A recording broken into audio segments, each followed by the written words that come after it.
Mārtiņš Gulbis. Kāpēc? Nu, jā, noteikti gribējām latviešu treneri. Bija vairāk kandidāti, jā, tai sarakstiņā. Kas bija vēl? Tagad Nu, jau tur Uvels, jā, tur Robis, arī Čoders, jā. Tā kā Vēl bija kāds?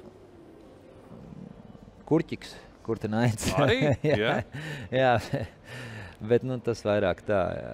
Sapņu līmenī vai reāli? Reāli, es domāju. Jā? Bet, nu, jā, bet mēs vairāk gribējām tādu, nu, teiksim, varbūt tādu jaunāku šoreiz. Un tas, kas bijis VFA, Mārtiņš bijis kā VFA, arī kaut kur bijis kaut kādā starptautiskā līmenī ar meitenēm. Izlases kontekstā un Eirolīgā meitenēm. Jā, tā kā, nu, jādod noteikti iespējas viņam. VFS audzēs atkal jaunu treneri, jā? Nu, es domāju, jā, jo viss tas ir. Man vienmēr ir kaut kā bišķi simpatizējis viņš ar to savu kaut kādu raksturu un to. Man viņš atgādina kaut kādā ziņā latviešu Jasikēvičs varētu būt kaut kas tāds. Jā, viņam arī, man liekas, parasti, kad Eirolīga viņš komentē parasti Jasikēvičs spēles. Jā, tā kā, man liekas, viņam arī tāds mentors vai paraugs varētu būt Jasikēvičs. Mārtiņ, mēs dzirdēsim viņu balso televīzijā vai tagad ar VF darbu viņam?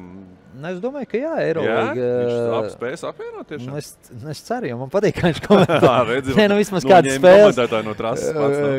Kādas spēles Eirolīgā, gan jau viņš, nu tas noteikti uz viņa ir. Ja viņš spēs tur salikt savu laiku, tad jau gan jau komentēs kādu spēli. Labi.